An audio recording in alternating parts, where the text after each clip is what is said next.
What's going on, everybody? This is an episode from the No Gimmicks Needed Wrestling podcast. Do you like podcasts and you want to see the full podcast?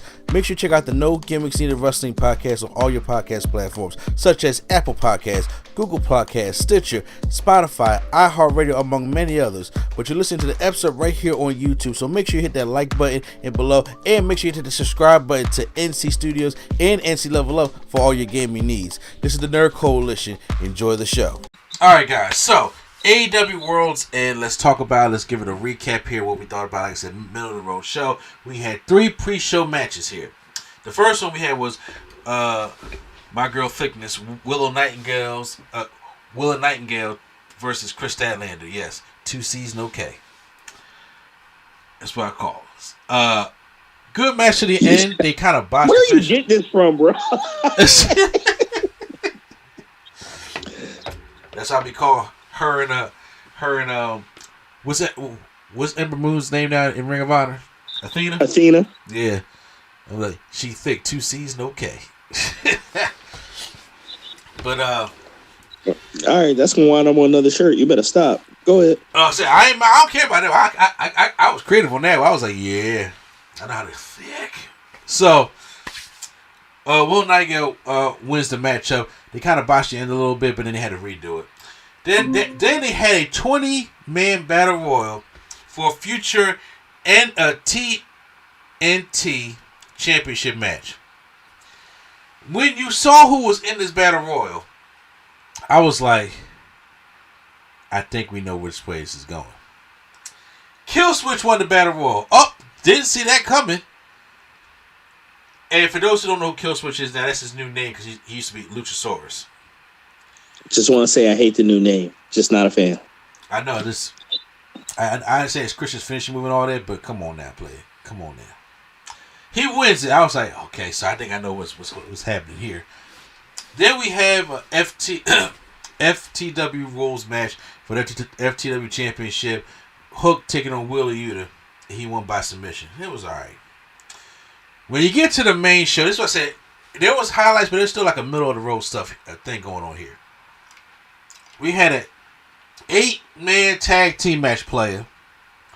Blackpool Combat Club, Carlo Castagnoli, and Bryan Danielson, with Mark Briscoe and Daniel Garcia versus Brody King, Jay White, Jay Lethal, and Roosh. So for those who was actually looking at this, it's like, okay, who didn't make the finals of the Continental Classic? Cool, because y'all going to be an 8-man tag team match player. That's exactly what this was. These are all the losers from the Continental Classic in a match. You know what? I don't know whether to feel happy that it's nice that everyone gets to be on the card or feel like there's way too many people on the card. I'm torn with feelings both ways. It's nice everyone gets to be here, but wow, there's a lot of people here. I understand that this happens a lot in AEW because they only have like 4 main shows a year, but now that's going to change. Well, it look like they actually may be adapting to every month pay-per-view type aspect of it. I prefer the quarter pay-per-views, but however, I don't like when they get here, they be long as shit. So I'm just like, okay, I can understand that. Don't want this. I agree with that. These joints come on at like 7, and that joint might be done like 2. It's like, look, I can't. I don't got the energy, bro. I just don't. I'll fall asleep on Mania. It wouldn't be too long. Like, look, come on now, let's get through this. Yeah, that's why we got two nights of it now. But the faces win. Then we have Miro, taking on Andrade El Idolo with CJ. CJ is Lana, for those who don't know. And or as they like to call her, Miro's hot, flexible wife. Yes. Catherine Joy. So, since this was Andrade's last match, he went out with a bang because the match was actually pretty good. And I mean, you got Miro and Andrade, so these are both 2 pretty good workers.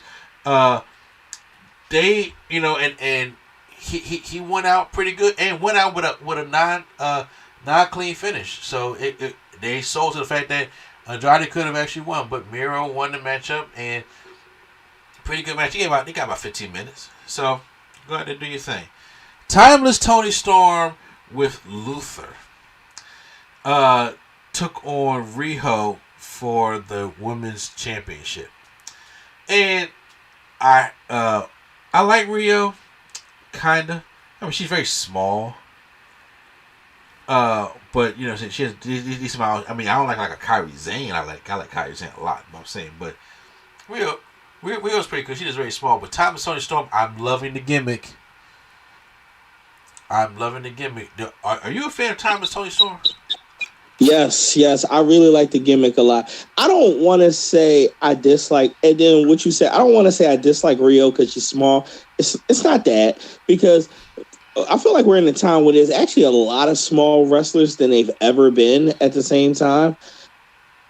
But I feel like Timeless Tony Storm is it for the women's division of AEW right now. She's top of the chain right now.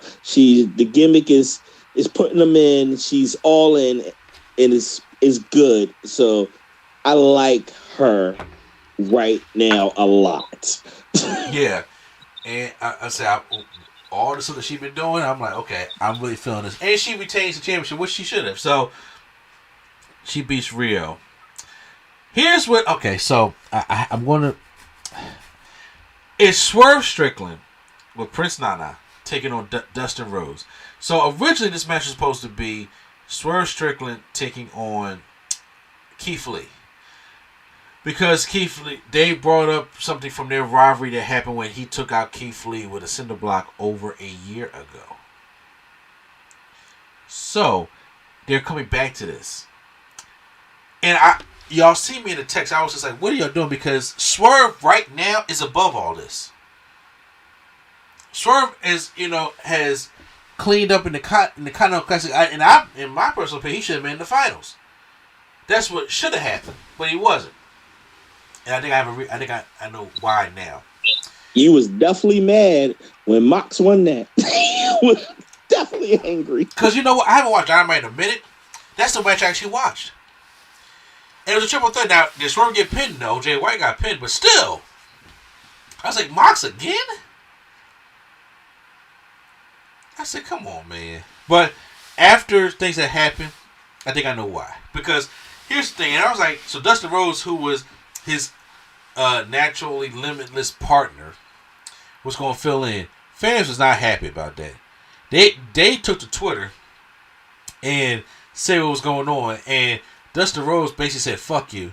And they was like, well, if WrestleMania not allowed to have the opinion, he said, no, you're not. Fuck you too. And I was like, damn. You trying to get fired too, Dustin? No, that reaction was natural. Bang, bang. Bang, bang. There it is. So, they had this match for about 9 minutes. They went 9 minutes too long. They start off with a beatdown angle. And then, that was cold. Huh? That was cold. Yeah, we caught that. Yeah. We start with this beatdown angle. And Swerve gets the cinder block and crushes Dustin's ankle. Like he does a stomp off the apron to Dustin's ankle to do the cinder block. And it's like, okay, an ankle. Get the shit off. Moving to better things. Dustin comes back in the match. I'm like, why? End this. This doesn't need to be a thing. He should have been in the finals. That's how I was feeling. Swerve wins the matchup anyway. In the media scrum, in the Worlds Collide press conference, they said, you didn't win the Continental Classic. You didn't get to the finals. So what is your focus for 2024? And the only thing that came out of his mouth was first African American AEW champion. Tony Khan, put the belt on that man right now. Put it on. He's hot right now. Fans is chanting his song when he comes out. They was even telling him he's a heel, and they was telling him to kick Dustin in the head one more time. Swerve is over. This what Hit Row was missing a lot. So he want to be AEW World Champion. I'm like, you know what? If you're not going to put it on, if you're not going to give him the championship when it comes to the Continental Classic, fine. Because I see what the show did there. They give him the championship. And after what happened at the end, I can see Swerve as early as Revolution getting that championship. Seriously.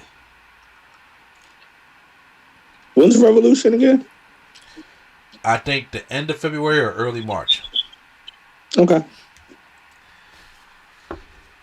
Then we have, wait a minute, if you thought one was too much, here goes another one. Another 8-man tag team matchup. This time, it's with the Sex Guys, Chris Jericho and Sammy Guevara, Sting and Darby Allin versus Ricky Starks, Big Bill, and the Doghouse family of Takeshita and Powerhouse Hobbs. Why? And you know what? Go ahead. Once y'all pointed out to me that Sting hasn't taken one L, I can't unsee that now. So as soon as I saw that match announced, I was like, oh yeah, I know how this ends. Exactly. And this Sting is on his farewell tour because he's about to retire at Revolution. And so this is like Sting's last match in New York. And this was thrown together in like 2 days.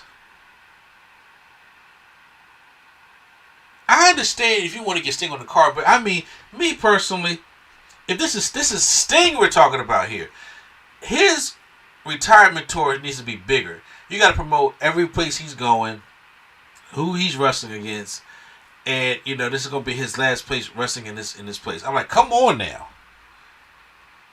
you got to be able to do that, but they didn't. So. Throughout this whole match, Sting was getting cheered, Darby Allin was getting cheered, even Sammy Guevara, but not Chris Jericho. Everybody offense that he did, or people that did to him, they cheered him getting his ass whooped. They booed him kicking ass. All because of what we talked about earlier of those accusations. But as you know, when you see Sting in the lineup, you know Sting's going to win, and that's what happened. So. The Sex Gods and Sting and Darby Allin win the 8-man tag team match, which I was like, there's a point in this match. They didn't need to be on the show. Both the 8-man tag team matches didn't need to be on the show. Can I just ask a question? Sure. I thought Darby Allin left to go climb Mount Everest or something. That's in April. Okay, thank you. I didn't know what it was. I'm sorry. I was like, yeah, okay. He's going to be suicidal in April. Good for that man, not I. Is it, bro? I had my own personal opinions about that. I'll just say that for another time. We have fair house rules match for the AEW TBS Championship. Julia Hart taking on Abaddon. Where the hell Abaddon been? Now I know you watch Rampage, Quattro. Did I miss something? I don't know how to say this. Yes, but no. Okay. Yes, Abaddon, who I've been calling Abandon, was on Rampage. You said you call her a bad bitch. I did been calling him a bit. Look, I ain't never getting no. Look, I'm destined to be that old man that can't never get the kid name right. Like that's guaranteed in my future, bro. That man said abandoned, not a bad bitch. Oh, that's what I'm about to say. Like, oh, see that?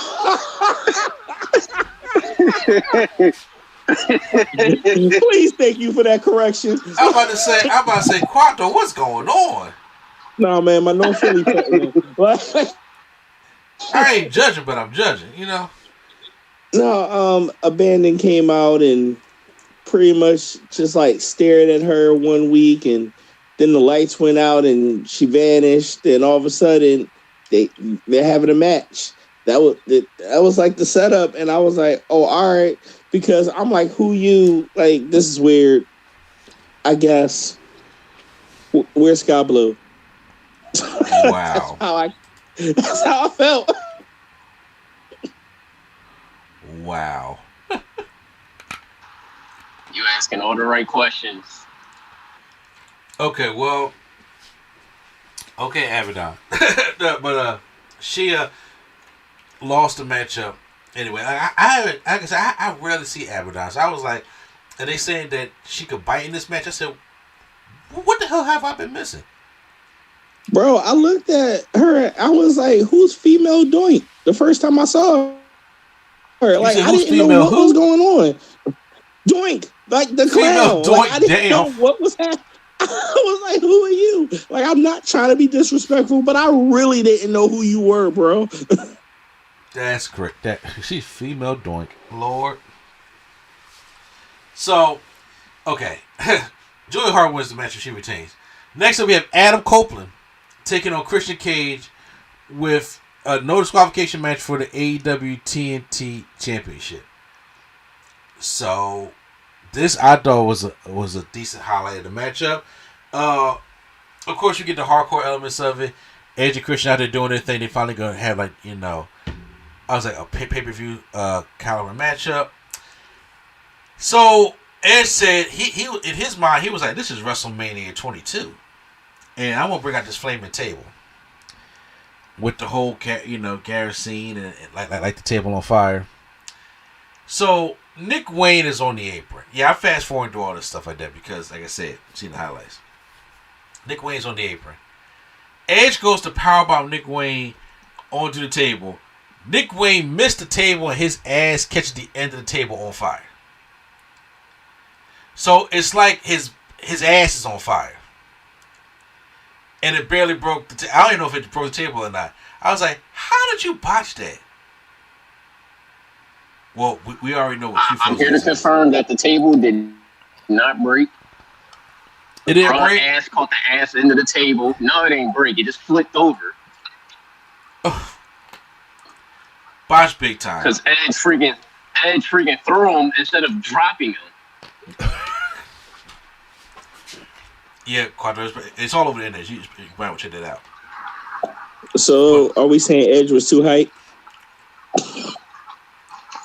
I'm not doing this. Edge hits the kill switch on Christian. The Edge I know would have spared him. The Edge I know would have spared him to the table.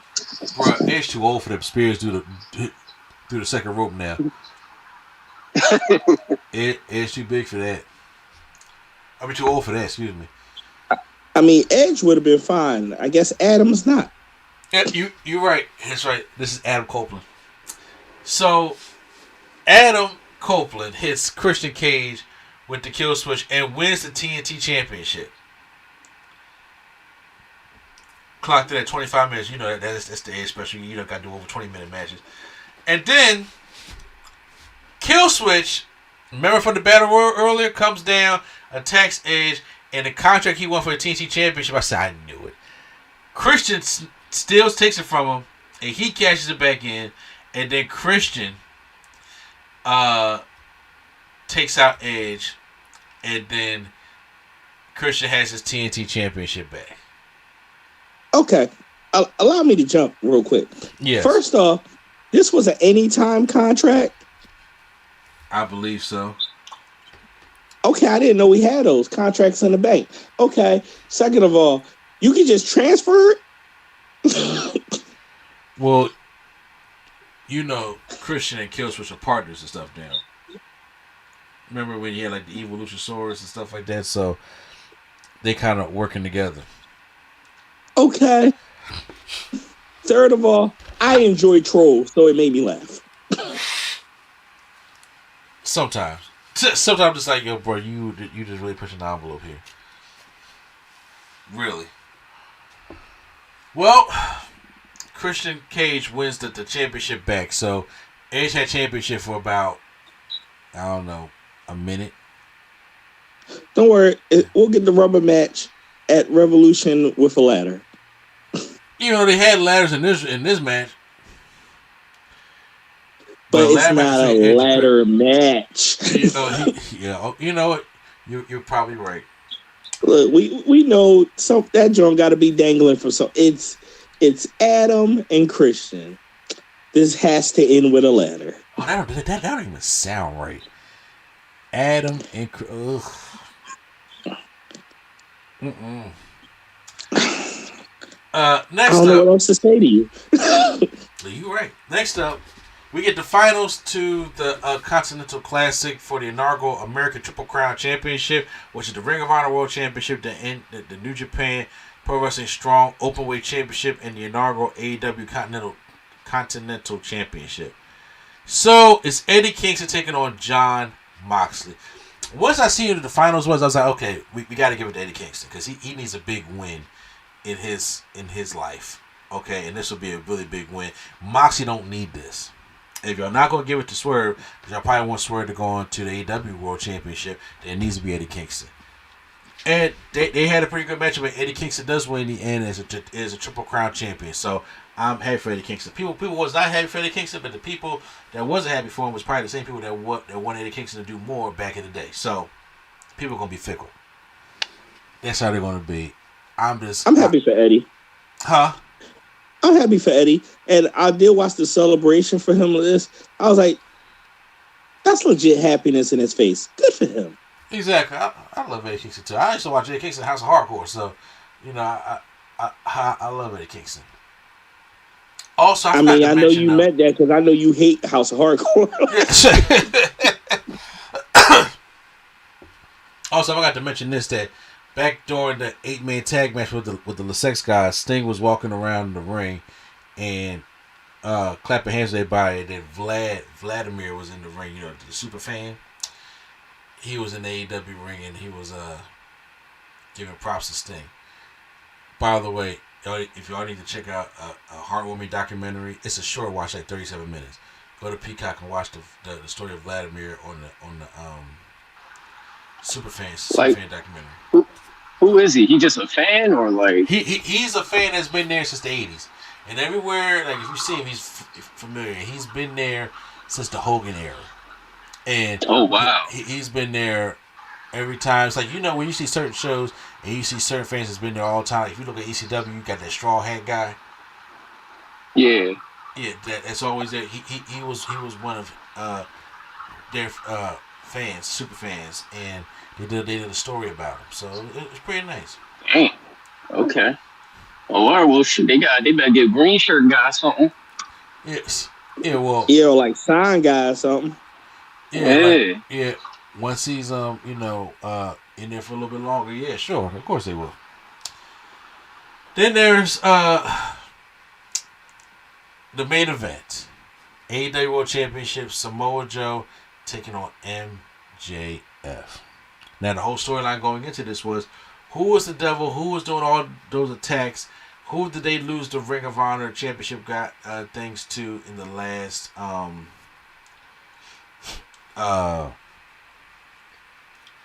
was it Dynamite, I believe it was. Yeah, who did lose the tag team championships to? So a lot of things going on into this matchup, and I'm glad to see Samoa Joe in these main event positions. To be honest with you, because he didn't get that shot in WWE like I want him to. He got it in NXT, but then we got to the top. Vince didn't see him like that, and he was definitely because he was fragile in WWE. He was. I can't even argue with you on that one, kid. He was, but I still want him to be Brock. I really do. That I'm with you on that one. Okay, I missed it because it was breaking up. What did you say you wanted him to do? What? I wanted him to be Brock. Oh yeah. Oh my god. Hell yeah, I definitely want him to be Brock. You touching a nerve, bruh. You touching a nerve.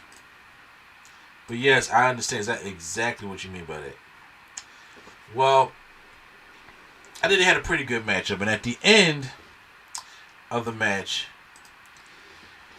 Adam Cole, because he's out there on the boot because he had to have his ankle surgery, and he's out there trying to support MJF, but nobody saw this coming. MJF gets choked out.